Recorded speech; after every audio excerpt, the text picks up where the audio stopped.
Hey guys, my name is Ryan and I am a nerd. And today we're going to be going over how to do this cracked earth base. This was actually suggested that I go over this from one of the Facebook groups.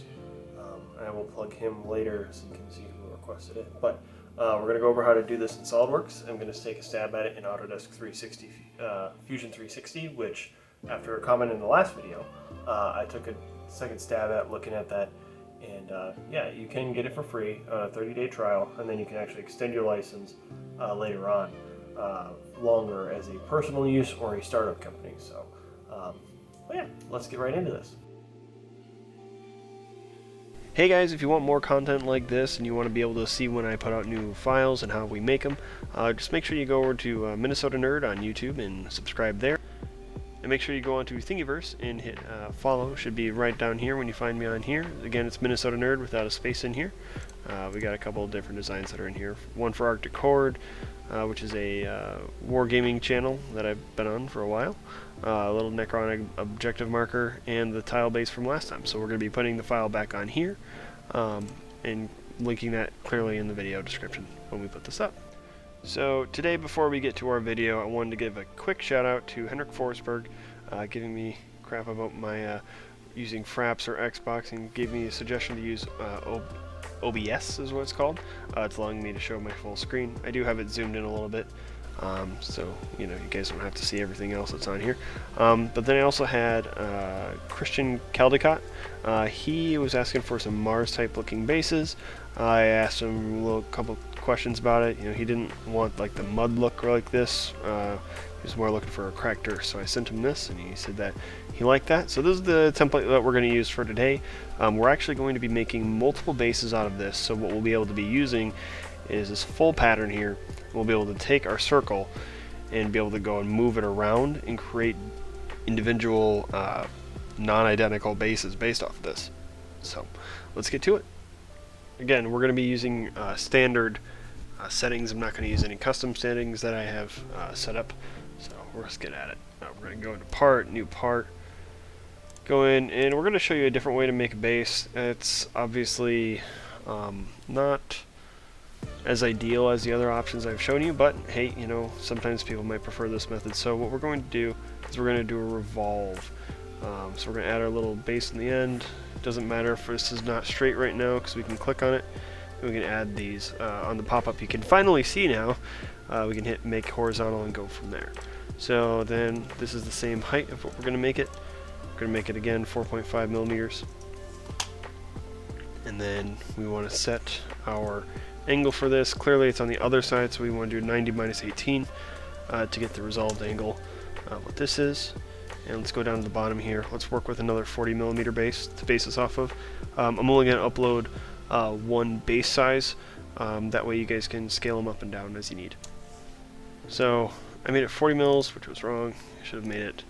The fun thing about SolidWorks, and not a lot of other ones can do this, it is that you can like do math in here. So if you like 40 divided by 2 and put in parentheses, because the base units on this are inches, so you want to make them millimeters, and then you'll go from there. Alright, so we hit good, features, revolve around base.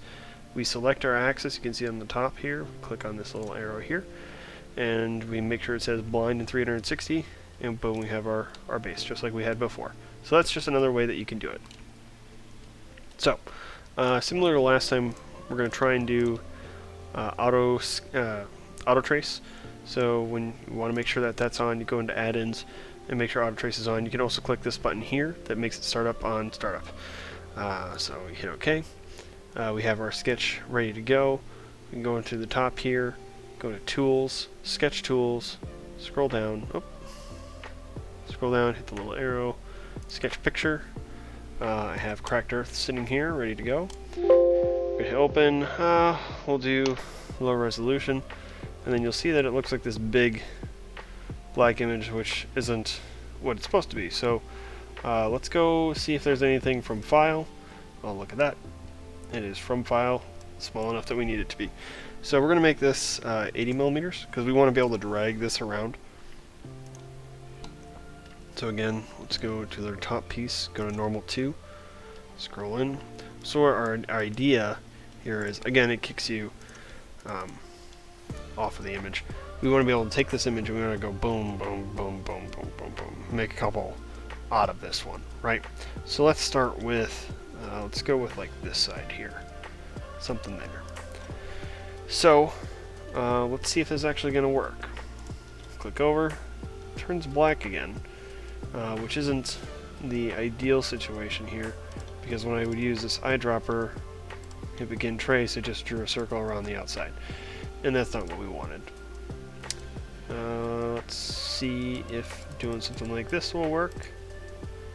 Begin trace, no. So what's the problem is that this is not, even when I turn down contrast and brightness and mess with that stuff, it doesn't show the cracked lines. So unfortunately in this example we have to do it the hard way. So we're going to head out of here. We're going to go back, keep it on this selection here, and what you legitimately have to do is actually draw every single line. So there's a couple of different ways you can do this. So let's start with splines. Splines are entities that you can make that you basically will be able to click it. So it'll start it, and every single time you click, it'll create another point. So when you're doing like curved surfaces, you can be like big curved surfaces, and everything will be tangent to each other. Tangent being that this line and this line are equal to at this singular point. And that's one way you could do it. And the best part about doing it this way is when you click offset entities. Let's go into here. We'll make this 0.01. Since we're messing with something so small, that's why it's doing that. I don't believe it'll let us do bidirectional. So it'll actually go on all of these different lines. That's the benefit of using spline. The reason that it's beneficial, I'll show you in a second here. Let me get rid of the spline.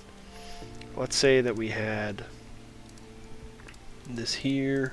We did this, right?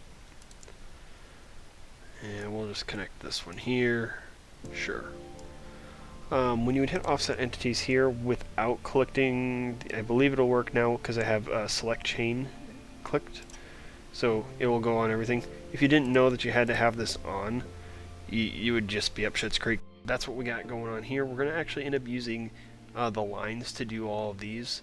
I think it will look a little bit more cracked versus it would be more of a wavy look. So let's start doing that. So we're just gonna erase what we have here so far. Just highlight outside, because otherwise you'll click on the picture. You had to click over here first and drag it over. So let's just grab a line tool. Let's start with, you know what, actually let's do this real quick. Remember how we did last time? We converted this entity here. We're gonna do that real quick just so we have it.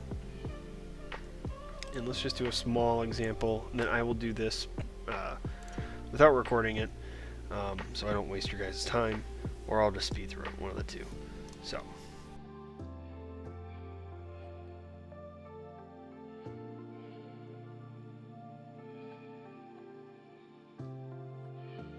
So one of the fun things about, and I say fun very sarcastically, when you do like logos and things like that, and you're trying to incorporate them into a 3D model, and you're trying to like trace the actual image, like for Arctic Chord's thing where it has multiple zombies behind it, I'll try and link their channel below. That's kind of a pain because you have to go through and model every single guy because your auto trace will not work. Oh, see, this is what happened here. This set up a perpendicular thing for no reason, so that's why it was down here. So let's go like that. Okay. Also, escape is the escape button in this program is your total friend. When you hit that, if you're ever in a bad spot where you messed up something, just hit escape a couple times. It will. I do it consistently. It's great. It helps out a lot.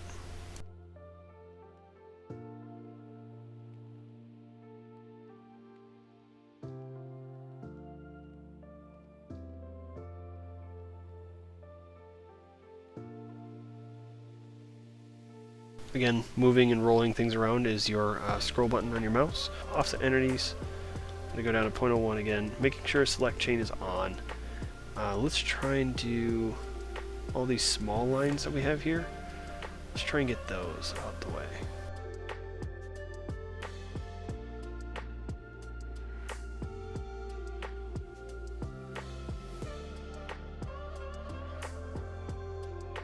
Alright, so it's drawn some lines for us. Okay, so we might want to connect a couple here just by going like this.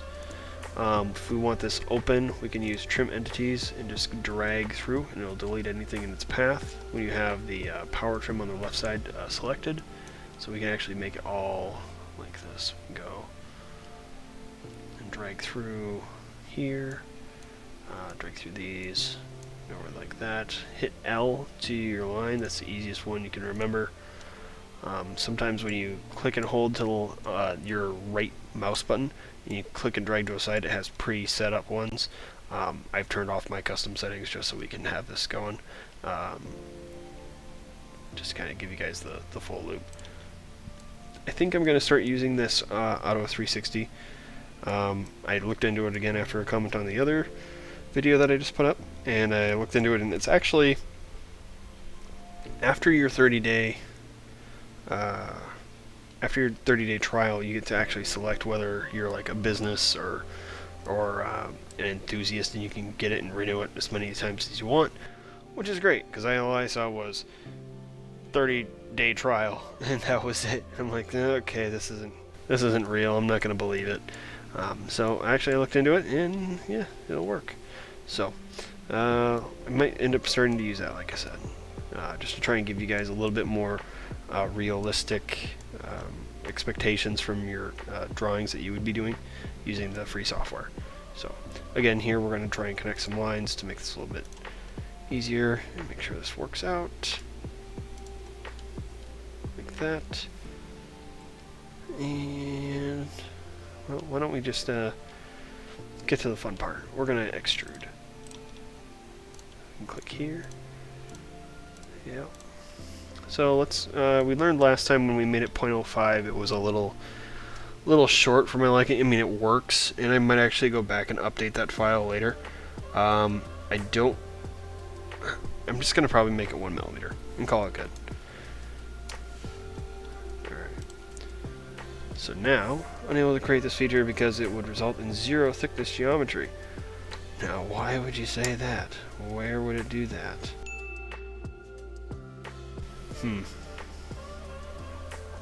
My guess is we have something wrong. So, let's go through and double check our drawings here.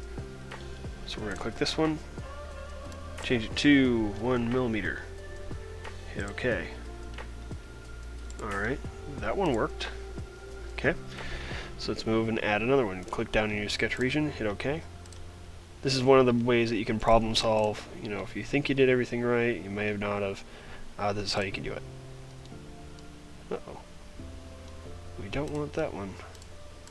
That's the full area. Let's get rid of that. Let's just hit OK. See how it's done the whole thing now. Ugh.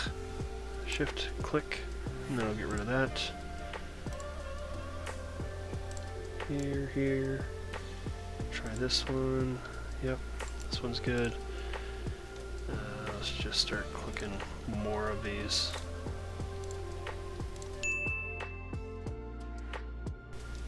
Okay. Okay, so now we caught one of them that's bad. So let's try and delete this one. Hit OK. Okay, so we know it's not that one. Let's try that. Hey, we know it's this bottom one now. Alright, cool. So we can click on... Ugh, I hate it when it does this. I am just going to use escape, because that's your friend, like I said. It is absolutely your friend when you screw up. So we're going to hit here, prove that this is the one problem here. Alright, so then we're going to go into our sketch, and let's see what's going on here. Let's get a little bit closer. So this line goes over just fine. It's not an open contour, so that's good. Okay, so this is what's going on. We didn't fix this side. So let's go to trim entities. We're going to get rid of the end here. We're going to cut in on this side here. Make this all open.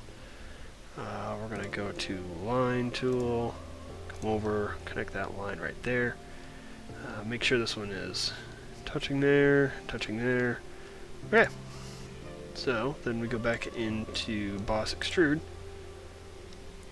Click on our region selector, hit OK on that area, and poof. Yeah, now we're done. So that was how you could potentially do some quick problem solving on that kind of area. So I'm going to do the rest of this, and we'll get back to you in a moment.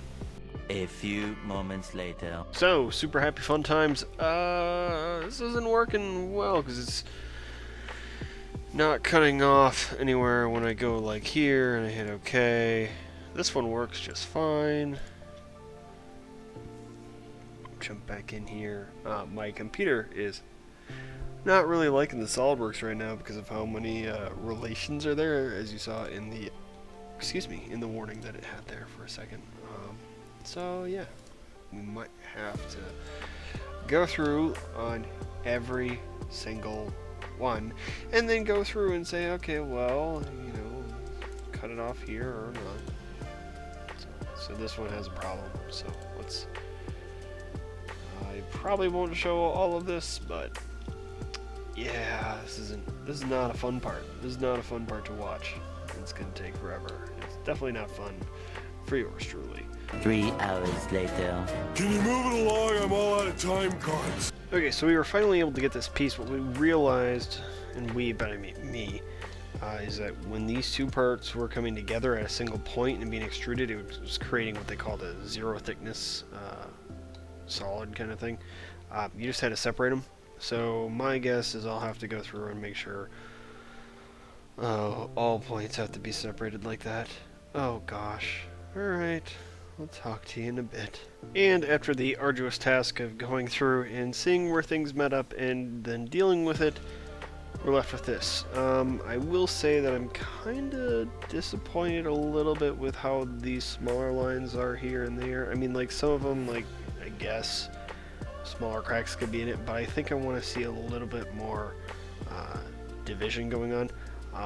Halfway through this, I regretted not actually using the full thing in the small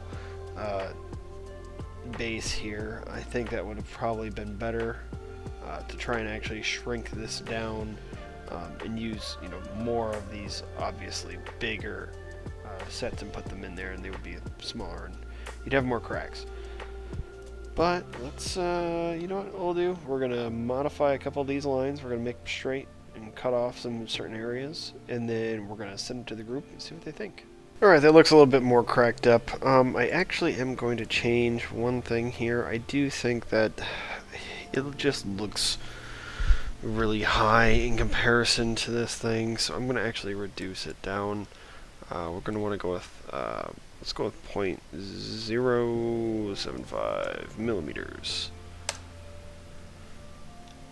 Let's make it a hair shorter.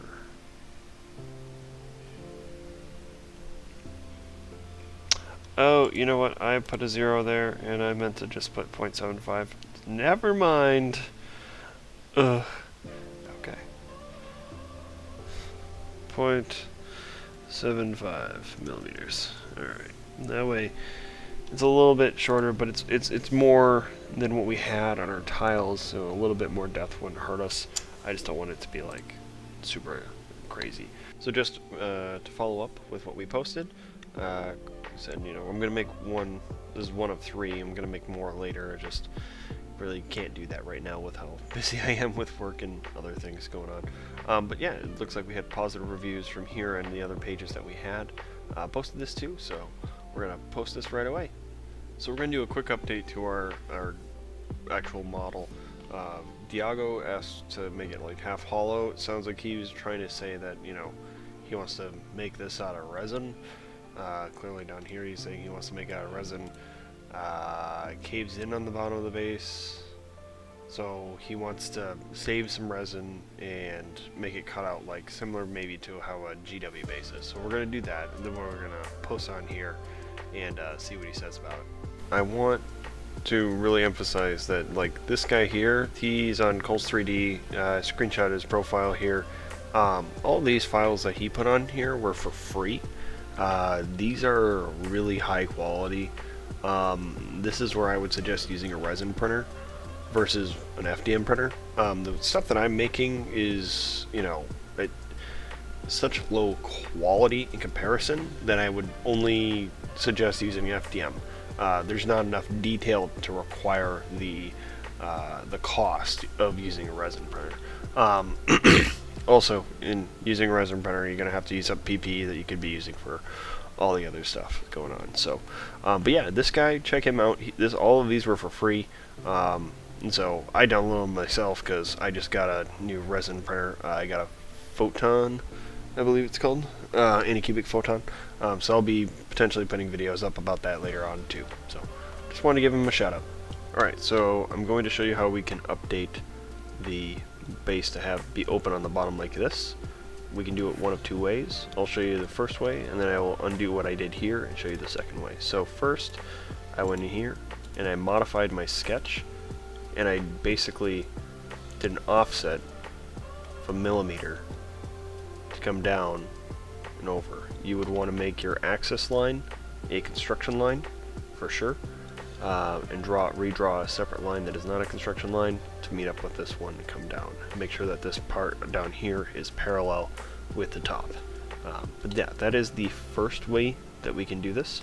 So we're going to undo this real quick by just drawing a line here to here and there.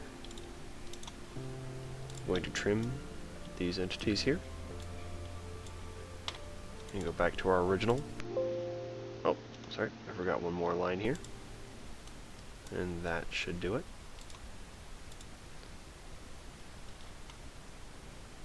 And any day would be nice. Oh, that's why it's going back through the Boss Extrude, which is, you know, full of a ton of entities. I had a sneaking suspicion that maybe if I split up the Boss Extrude to different sections, so maybe I do a certain number of cutouts or extrusions in one part and then split it up, so maybe I only did like half the base, right? So you would do like maybe these on one Boss Extrude and then do these ones over here, or here, and that way it would separate it out a little bit better, and maybe make the computer less crazy. So we're gonna roll back to before that state, and what we're gonna do is we're gonna come down here, we're gonna click on the shell button, we're gonna click on the bottom, we're gonna come up here, we're gonna type in let's go with 1 millimeter and hit OK, and it does the same exact thing. So now here we go, we're all done. Okay, so we opened up Autodesk Fusion 360. We got a nice little thing to move it around instead of having to use the scroll button. That is a pan, just like it is in Cura. Left gives you, when you hold your right mouse button, it gives you a little menu here. Let's sketch. Okay, well, let's try and start using this one, I guess. Okay, so this looks like a create sketch button. Oh, okay. We'll click here. Let's click on the circle, because that looks like a circle. We're going to do this the old way that I did it, not the revolve fashion, just to make it a little easier so I don't have to learn the whole thing right now. We're going to extrude it up. We're going to go 4.5 millimeters like we did last time.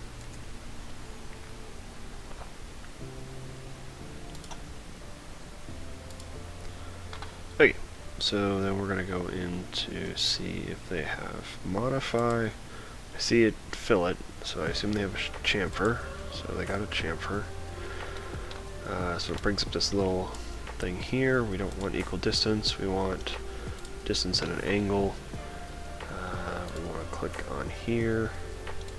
We want this to be 18 degrees. And we'll click on this and make it like 1 millimeter and see where that puts us with this thing.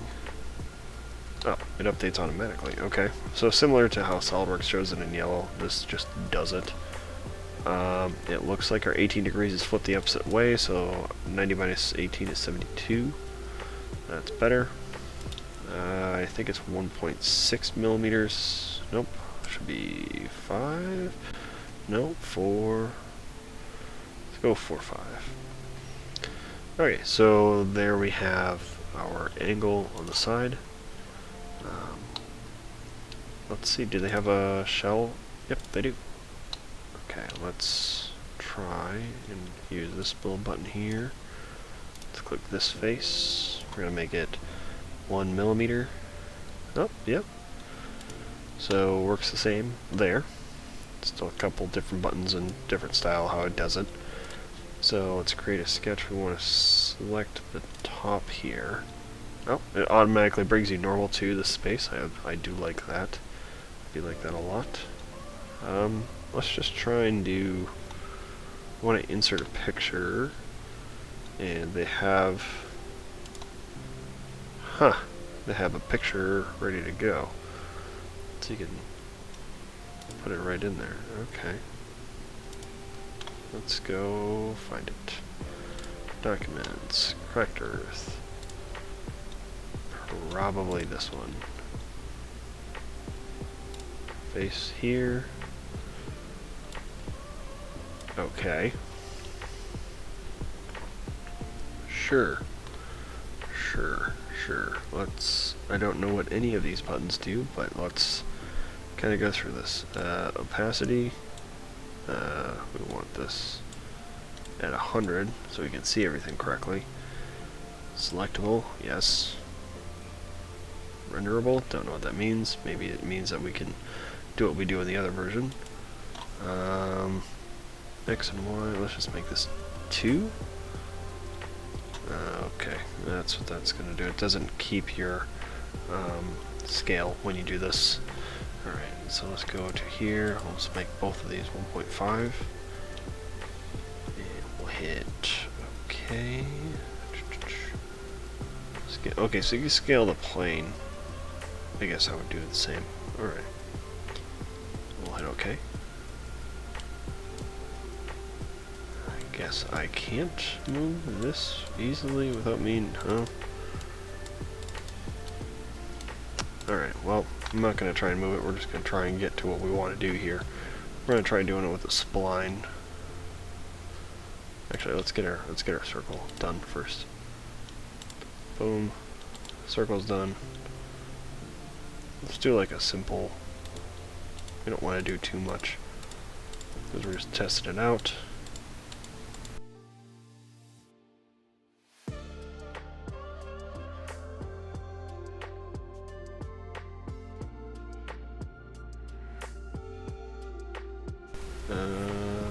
Similar to SolidWorks, I'm betting I can click these and move these to whatever position I want. This is a normal thing that you can do on other versions of CAD software. You can modify splines, as they call them, as you go. I don't know, I am not liking this whole thing where it keeps highlighting the thing as I go over it, especially if I can't move it. Like, what's the point? So why don't we just try and get this out of the way. So we know that we can select a profile. We're going to go up 1 millimeter.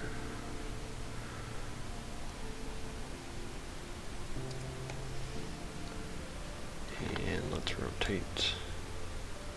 Yep.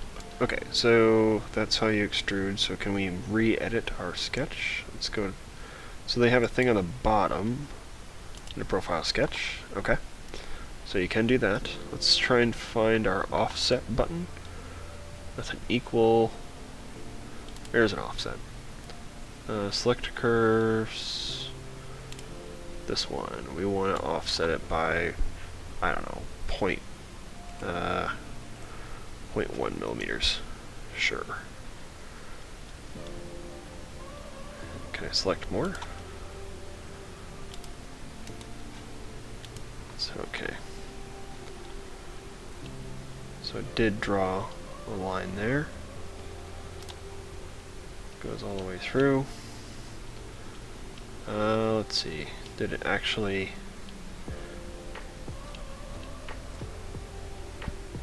It looks like it's not capped. Let's try it with the other option because I didn't see it. So we're going to select this one. I can do 0.1 again. You can flip it. I don't see... I guess in SOLIDWORKS gives you a little bit more options where you can make it bilateral and you can cap it at the end. This one does not. So it's a little bit different. You're going to have to go in here and hit like your align tool and click here and click the end and hit OK. And that will give you the same thing that we would do on the other one. So that's how you would just proceed through the rest of your sketch and do exactly what we did. So you would just draw a bunch more lines going all over for your cracks and do the offset tool that we found up here, and then we would go back and finish off your offsets like we had just talked about, where we have to go through on pieces like this and click the end just like that, making sure again that there's not like for example I didn't do this right, because then if I did this point right here and this point right here would create a zero thickness geometry at this point, so we can't do that. So that's why we add it. Other than that, repeat exactly what we did in the SOLIDWORKS video, and then you're done. So I think this is a pretty similar software. I think it's seems professional grade to a point. You know, I don't know if it can do all the other fun engineering functions that we want it to do, but I guess this should work. How do I get out of this? Probably let's get a. So we go to sketch, finish sketch up on the top right. Okay, so there we get our drawing back. My guess is when we can probably, yep, we can delete that when we're done with it. I'll just Control Z that so you can still see it. Let's verify that we can save it as a, well, I guess we have to save. Let's do this fusion cracked real quick. Sure. Let's see if we can file, save as.